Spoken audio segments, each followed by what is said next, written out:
Any further supplementaries? Question number 9, the Hon Louise Upston. Thank you, Mr Speaker. My question is to the Minister of Social Development and asks, does she stand by all her statements and actions? The Honourable Carmel Mr Sepuloni. Speaker, yes, in the context in which they were given or done. Supplementary. Does she stand by her statement in relation to MSD housing vulnerable families at motels used to accommodate child sex offenders that, quote, clearly had the Ministry of Social Development been informed that this offender had moved into the same environment as the children, it would have intervened, close quote. Mr Speaker, I'm going to interpret the member's question as referring to a case where a child sex offender, had been placed into a motel that was used for emergency accommodation on the 30th of April, Mr Speaker, and something that I found out about on the 30th of July.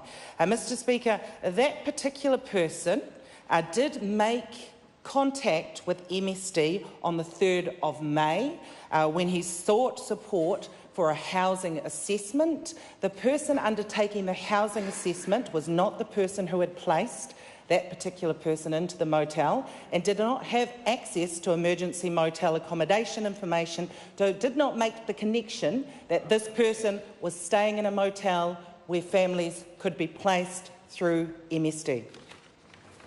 Supplementary. Why did MSD not intervene and move vulnerable families from motels, despite being given a list from corrections of motels where offenders were being housed? And why were there still vulnerable families housed with offenders in the same motels more than 2 weeks later, despite the Prime Minister saying this was a huge oversight and she expects better? Mr Speaker, just reflecting on this question, I need to point out that under the previous government there was a serious offence that occurred by a sex offender and no follow-up was undertaken by the Ministry for Corrections or MSD with regards to a serious MOU to address it. The only time an MOU was introduced was in October this year under this government when MSD and Corrections got together to seriously address this. MSD does not have responsibility for placing serious sexual offenders. Corrections has the responsibility for that. MSD has responsibility for placing families. The good thing is that now, under us, there is an MOU, which means that on a daily basis, MSD and Corrections are sharing information so that this should not happen again. And reflecting again, it continued to happen despite what happened under the previous government. Point of order. A point of order, Honourable Louise Upston. That was a long and interesting answer, but didn't actually address the question that I asked. Yes, it did. Supplementary. Why was the MOU signed by MSD and Corrections in May 2017 not implemented until October 2018? And how many children were put at risk in the intervening 17 months?